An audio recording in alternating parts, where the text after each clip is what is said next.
इससे पहले हम लोगों ने बोल्ट के बारे में पढ़ा था ना। बोल्ट क्या होते हैं और कितने प्रकार के होते हैं, कहाँ कहाँ यूज किया जाता है, और फिर इसका हमने जो है ड्राइंग भी बनाया था स्क्रू फास्टनर के अंतर्गत। ये सारी चीज़ें हमने बताई थी, है ना। और लास्ट में हमने हेक्सागोनल और स्क्वायर टाइप के बोल्ट भी बनाए थे प्रैक्टिकल में। इसके बाद अब ये हम बोल्ट के साथ ही यूज होने वाला पार्ट है नट, है ना। तो हम यहाँ नट्स के बारे में जानेंगे, नट होता क्या है और इसमें क्या स्पेशलिटी होती है, क्या विशेषताएं होती हैं इसकी, और फिर नट के प्रकार क्या क्या होते हैं, और कुछ स्पेशल नट हैं, इस विशिष्ट उपयोग भी देखेंगे उनका, कि वो जो वेरियस टाइप के जो अलग अलग प्रकार के स्पेशल नट हैं उनका उपयोग कहाँ किया जाता है। तो पहले तो जनरली जो नट होता है उसके बारे में जानते हैं, देखते हैं क्या बताया जा रहा है इसमें। नट निश्चित आकार का एक धातु का टुकड़ा होता है जिसमें फेस के केंद्र में स्क्रू होल होता है। भागों को स्थिति में रखने के लिए बोल्ट और स्क्रू के अंत में इसका उपयोग किया जाता है। नट्स को उनके आकार या उनके क्रॉस सेक्शन से जाना जाता है। सबसे अधिक इस्तेमाल किए जाने वाले रूप हेक्सागोनल और वर्ग हैं। जैसा कि हमने बोल्ट में भी पढ़ा था कि दो ही स्पेस ज़्यादा यूज किए जाने वाले बोल्ट होते हैं, एक तो स्क्वायर हेड होता है और एक हेक्सागोनल हेड होता है।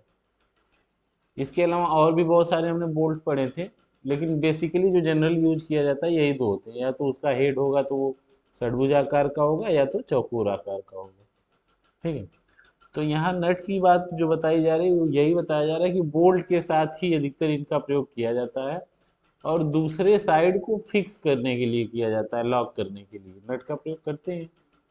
जानते भी यही हम लोग, बस यही चीज़ें बताया जा रहा है।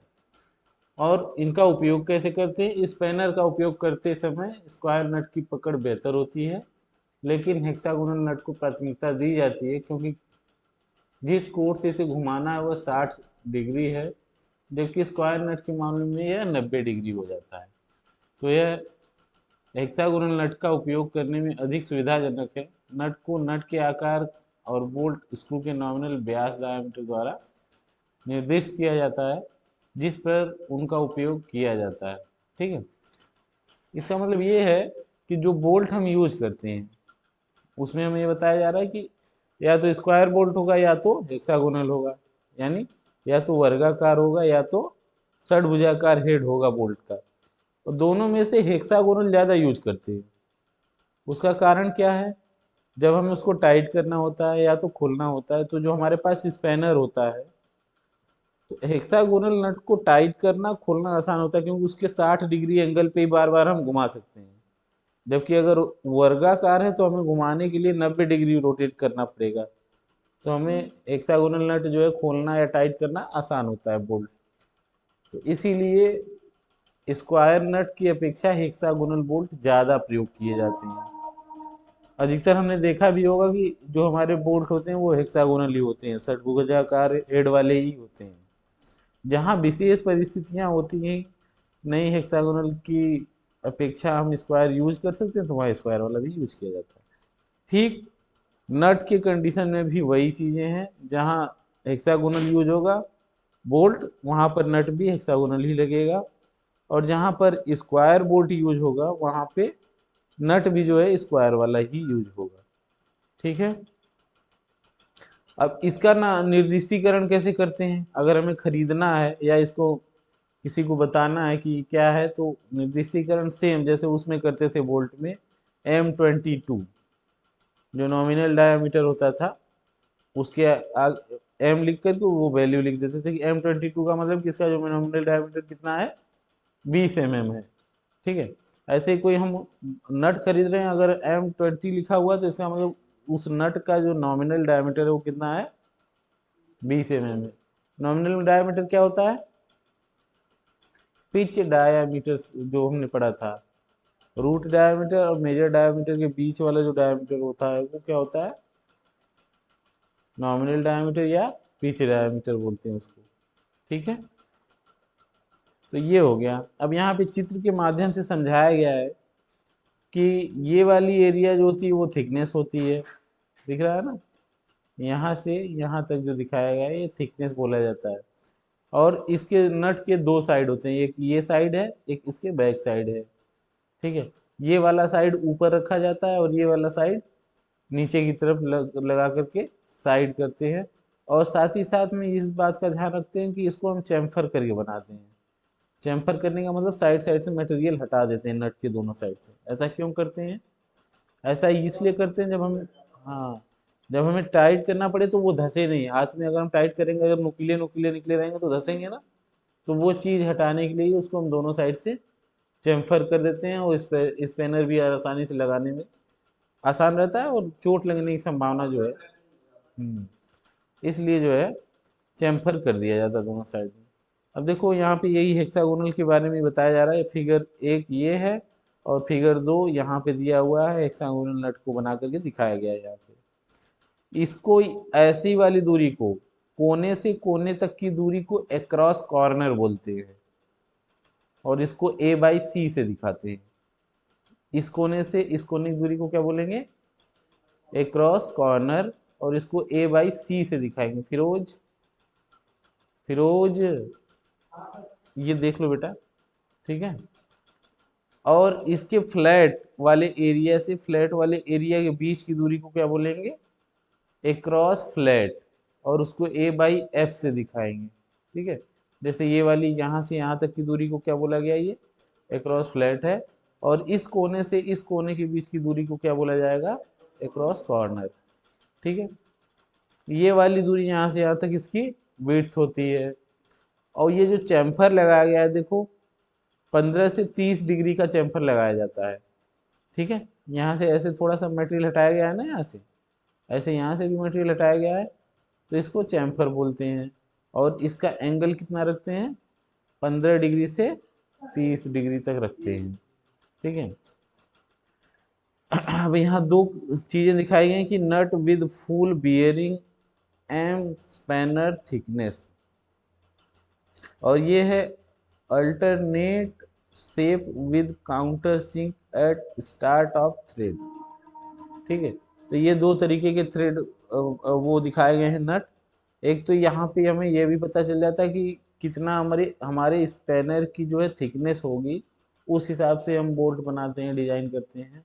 और एक स्टार्ट ऑफ थ्रेड, ये चूड़ियाँ कहाँ से स्टार्ट होंगी उसके आधार पे भी हम थ्रेड बनाते हैं। तो ये दो तरीके के थ्रेड बनाए गए हैं। एक तो हम चूड़ियाँ कहाँ से स्टार्ट करेंगे, देखो यहाँ से स्टार्ट करके यहाँ तक आया हुआ है, एम डैश दिखा रहा ना यहाँ पे। तो इस तरीके से भी डिजाइन किया जा सकता है, या तो हम ये दिखा दें कि जो हमारा स्पैनर है वो कितना चौड़ाई का यूज होगा, उसके आधार पे भी। देखो यहाँ पे एम डैश जो है ये स्पैनर का गहराई दिखाया जा रहा है कि ये इतने थिकनेस का जो है स्पैनर इसमें हम यूज कर सकते हैं, या इस तरीके से बना सकते हैं या तो इस तरीके से बना सकते हैं, ठीक है। और यहाँ पे कुछ उन्हीं के डायमेंशन दिए हुए हैं। अगर हमें इस हेक्सागोनल बोल्ट नट को बनाना है तो हम किस तरीके से बनाएंगे, तो उसके लिए हमें ये सारे डायमेंशन की जरूरत पड़ेगी, ठीक है। यह केंद्र में एक पेचदार थ्रेड होल के साथ हेक्सागोनल बार से बना है। फेस पर कोनों को नुकसान से बचने के लिए आधार के संदर्भ में 30 डिग्री तक चेम्फर किया जाता है, जो मैंने अभी बताया। सैद्धांतिक रूप से नट की मोटाई बोल्ट के व्यास के बराबर होनी चाहिए, ठीक है। नट की जो मोटाई है, ये वाली मोटाई जो यहाँ एम दिखाया गया है, ये कितनी होनी चाहिए? जिस बोल्ट में ये लगाया जाएगा उसके डायमीटर के बराबर, ठीक है। ये चीज बताया जा रहा है। और कोने से कोने तक 2D यानी बोल्ट के व्यास का दुगना होना चाहिए। थिकनेस तो D के बराबर होना चाहिए, लेकिन ये जो एक्रॉस कॉर्नर वाली दूरी है ये कितना होना चाहिए? 2D के बराबर, डायमीटर का दुगना होना चाहिए, यहाँ से लेके यहाँ तक की जो क्रॉस कॉर्नर वाली दूरी है वो, ठीक है। अब इन्हीं दो चीजें हमें पता चल गई।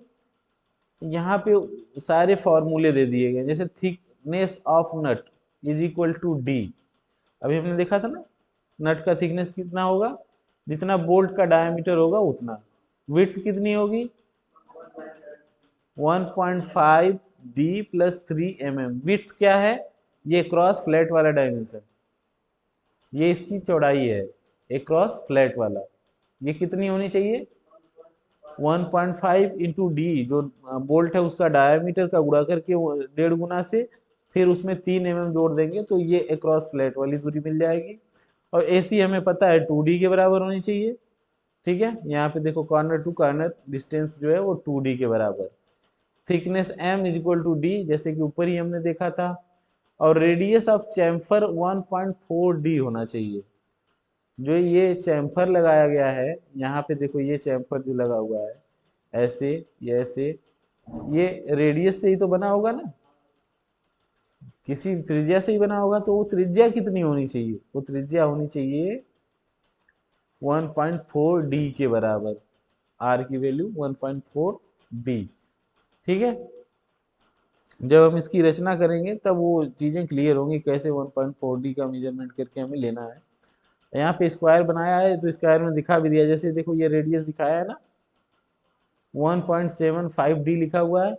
तो यहाँ से 1.75D की दूरी लेंगे और यहाँ प्रकार का सेंटर रख करके ऐसे चाप लगाएंगे तो ये वाला आर्क बन जाएगा, ये चैम्फर वाली चीज़ें बन जाएंगी।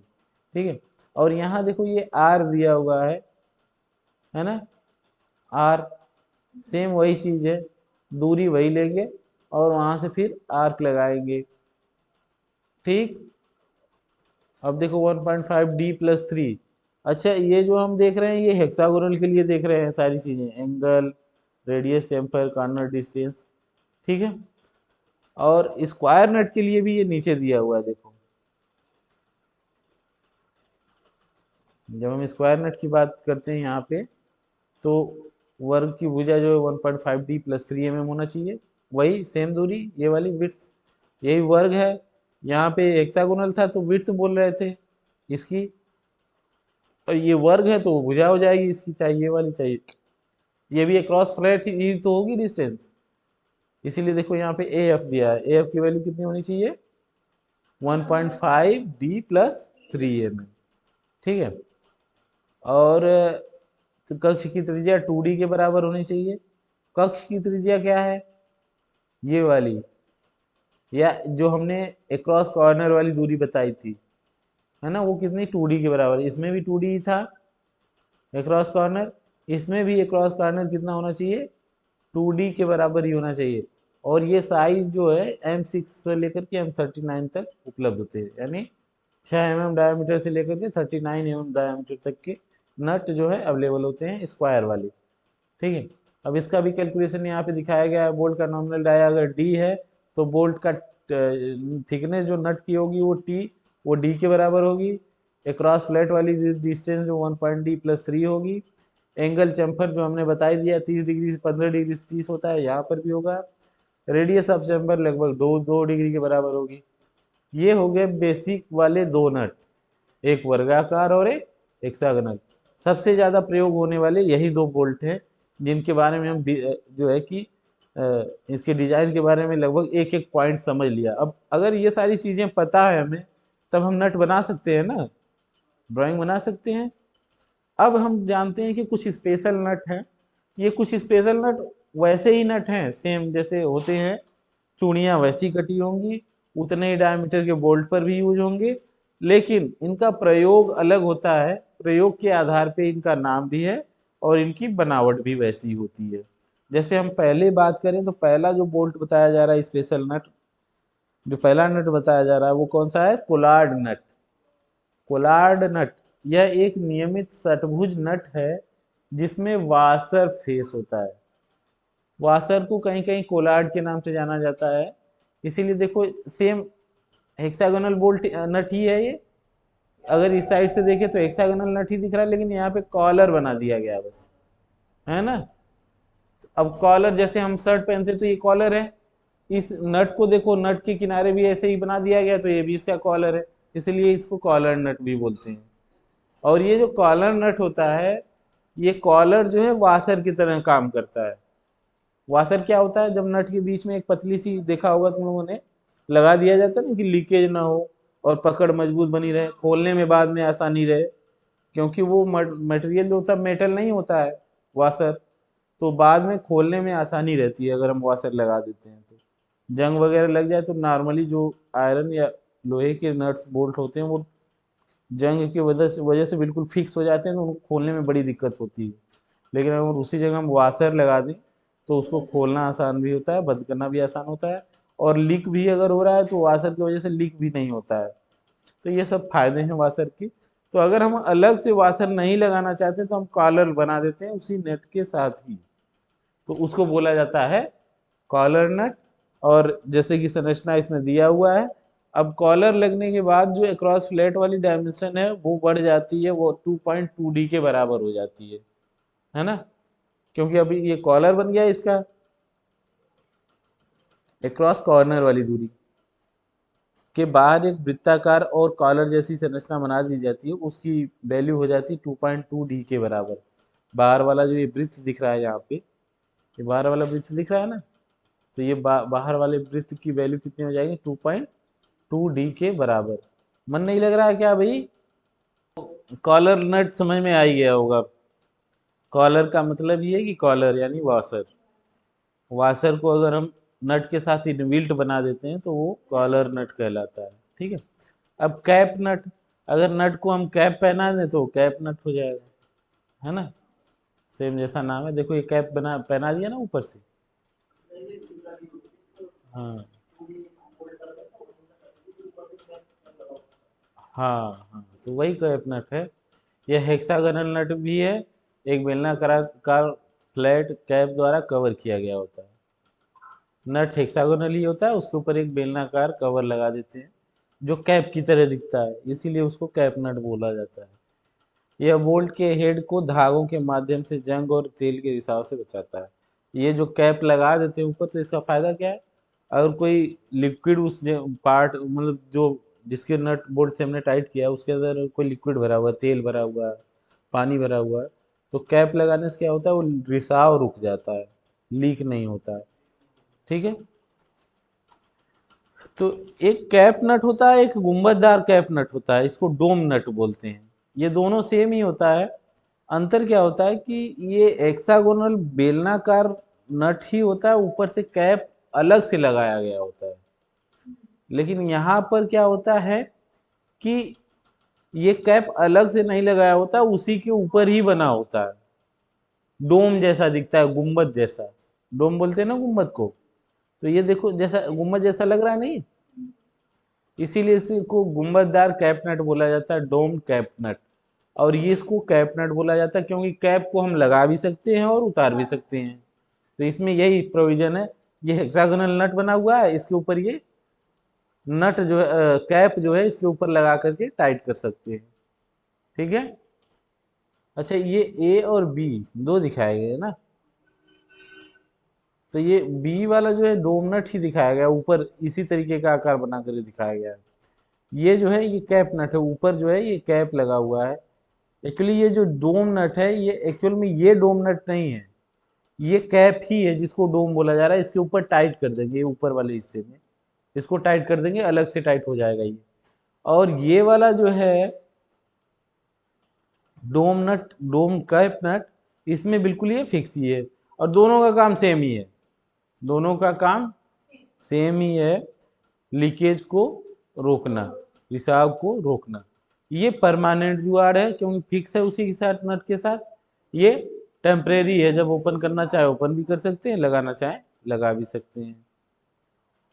डोम नट यही है, हेक्सागोनल नट है जिसमें ब्लाइंड होल होता है, जिसमें अंदर गोलाकार से सर्त होता है, जिसका उपयोग जैसा किया वही सारी चीजें हो गई।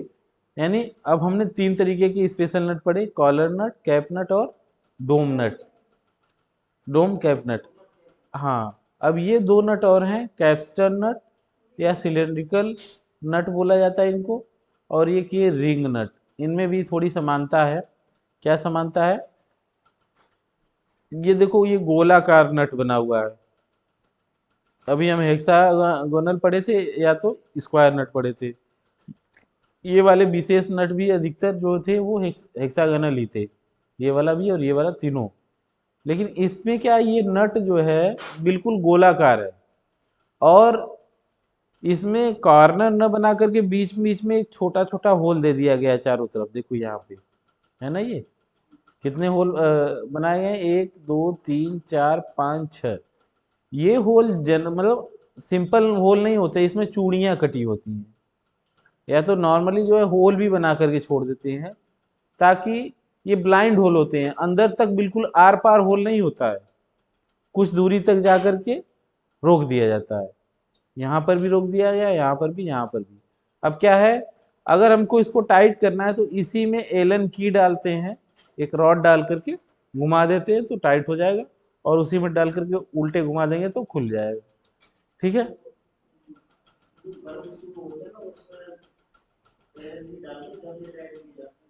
हाँ हाँ, ब्रू वाले स्क्रू में भी यही होता है, और इस वाले नट में भी वही एलन की का ही प्रयोग करके हम कर सकते हैं। नॉर्मली रॉड का भी प्रयोग कर सकते हैं इसमें, या इसको जो एलन की बोल रहे हैं उसी को हुक स्पैनर भी बोला जाता है। हुक स्पैनर, हुक टाइप के स्पैनर बने होते हैं, उससे हम खोलते हैं, टाइट करते हैं। तो ये चीज है। रिंग नट क्या होता है? ये जोड़े में प्रयोग होते हैं। रिंग नट जो होते हैं जोड़े में होते हैं, एक पहले लगा दिया जाता है, फिर दूसरे को उसके ऊपर लगा करके टाइट किया जाता है। दो नट होंगे, बोल्ट लग गया, पहले पहला बोल्ट लगा, नट लगा दिया उसके ऊपर, फिर एक नट सेम वाला नट और लगा दिया, फिर दोनों को टाइट करेंगे तो अंदर वाला जो है वो पकड़ के रखता है, बाहर वाला उसको लॉक कर देता है, उसको हिलने नहीं देता। तो ये जोड़े में प्रयोग किए जाते हैं, और ये नॉर्मल नट से थोड़ा सा अलग दिखते हैं। अच्छा, ये रिंग नट और कैप्स्टन नट लगभग सेम जैसे ही होते हैं, लेकिन इसमें खांचा कटा होता है, आर पार खांचा, और जबकि इसमें क्या होता है, होल बना होता है। ठीक है, दिखाएं, दिखा देते तुमको कुछ।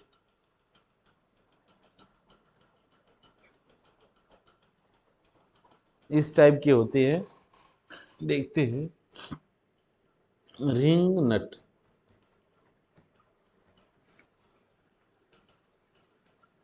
ये देखो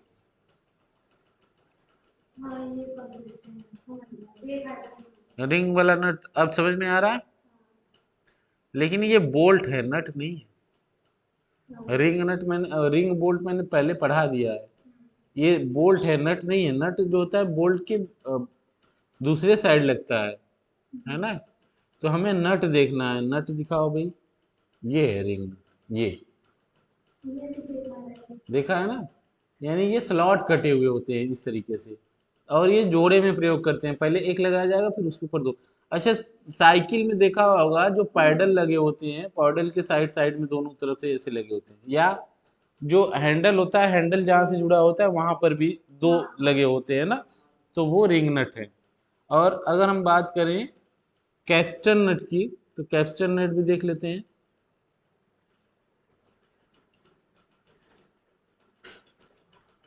ये कैप्स्टन नट है, देखो इसमें होल बने हुए हैं ना, ये भी देख रखा है, बस बताइए। तो ये कैप्स्टन नट हो गया, ये हो गया, ये हो गया, ये सारे होल कितने भी हो सकते हैं, दो भी हो सकता है, चार भी हो सकता है, छह भी हो सकता है। ये होल जो छोटे छोटे दिख रहे हैं जब क्या, हाँ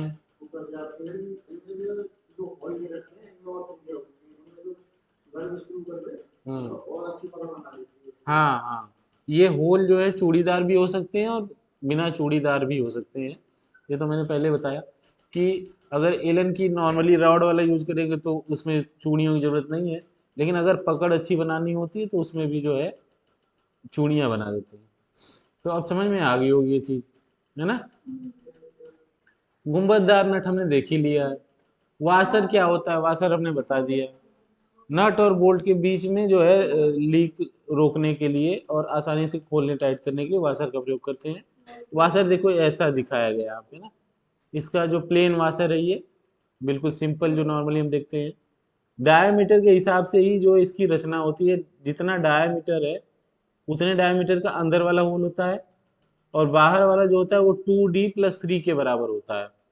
यानी जो एक्रॉस कॉर्नर वाली दूरी होती है नट की, उससे भी ज़्यादा। एक्रॉस कॉर्नर की दूरी 2D होती है, लेकिन इसकी वॉशर की जो बाहरी वृत्त होता है वो +3 mm और होता है, तो वो थोड़ा सा और बाहर निकल गया होता है उससे।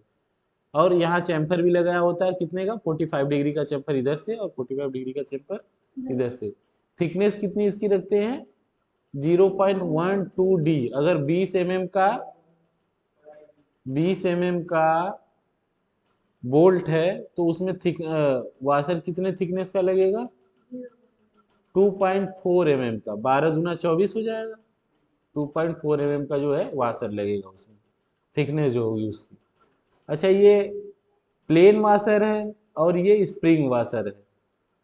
जहाँ पे झटके सहने होते हैं, ज़्यादा झटका लग रहा होता है, कोई ऐसा मशीनी पार्ट है जो बार बार झटके में आ रहा है, तो वहाँ पे स्प्रिंग वाशर प्रयोग करते हैं। तो ये शॉक को भी जो है, झटके को भी अवशोषित करता है। इसके लिए स्प्रिंग टाइप का बना दिया जाता है, जैसे स्प्रिंग की रचना होती है वैसा वाशर बना दिया जाता है। ठीक है, मुझे लगता है कि चीज़ें समझ में आ गई होंगी। तो आज हमने क्या क्या पढ़ा, नट पढ़े। जनरल नट जो यूज होता है हेक्सागोनल और वर्गाकार। उसके बाद हमने कुछ स्पेशल नट पढ़े, कौन कौन सा, कॉलर नट पढ़ा, कैप नट पढ़ा, डोम नट पढ़ा, और रिंग नट और कैप्स्टर नट, और लास्ट में हमने वाशर के बारे में पढ़ा। तो इस तरीके से आज का जो है हम इसको समाप्ति की ओर बढ़ाते हैं। कल नया चैप्टर स्टार्ट होगा, तो कल वाला कल देखते हैं। आज के लिए इतना ही।